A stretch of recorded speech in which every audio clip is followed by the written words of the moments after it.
আজকে ম্যান্ডিকে একটা কথা বলবো। ম্যান্ডি অতিরিক্ত বাড়াবাড়ি করে সব কিছুতে। যেখানে সোমনাথ ভাই যেটা পছন্দ করে না সেটার ঊর্ধ্বে গিয়েও ও কিছু ভালোগিরি সাজতে চায়।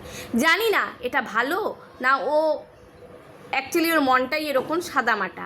যাই হোক, ম্যান্ডিকে নিয়ে এই যে সারিয়া কিন্তু একটা ভয়ঙ্কর, সেও কিন্তু একটা ভয়ঙ্কর কানলাগিনী সাপ। ম্যান্ডির মাথার উপর দিয়ে চলছে।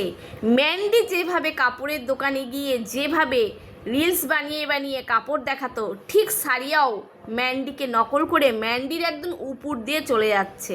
আর এই পম্পম এ তো একটা ভয়ঙ্কর ধরিবাজ ছেলে, যে সোশ্যাল মিডিয়াতে এত নোংরা কথা বলে, সে না জানি কত কিছু করে। তাই আমি ম্যান্ডিকে একটা কথা বলবো, ম্যান্ডি একবার ভুল কিন্তু করেছিস, দ্বিতীয়বার আর করিস না। তুই যেভাবে ব্লগ বানিয়ে যাচ্ছিস, যেভাবে ব্যবসা করে যাচ্ছিস, নিজের মতন কর। আর সোমনাথ ভাই যেভাবে বলছে সেভাবে চল।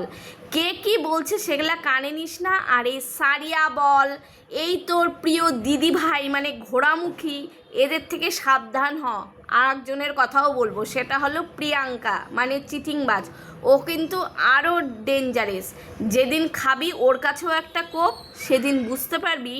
আর যাই হোক, ভিউয়ার্সরা আগাম কিছু বুঝতে পারে বলছেই এই কথা বলছে।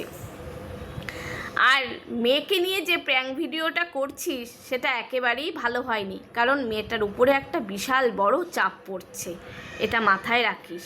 এই ধরনের ভিডিও করিস না, কাজ কম কর, মেয়েটাকে সময় দে, সেটা ভালো হবে। ভয়ঙ্কর ওই ঘোড়ামুখীর মুখ দর্শন আর করিস না। ও হলো একটা ভয়ঙ্করী দুমুখা সাপ, স্বার্থপর। দেখছিস তো সুযোগ বুঝে তোকে নিয়ে কী সুন্দর কন্টেন্ট করে নিল।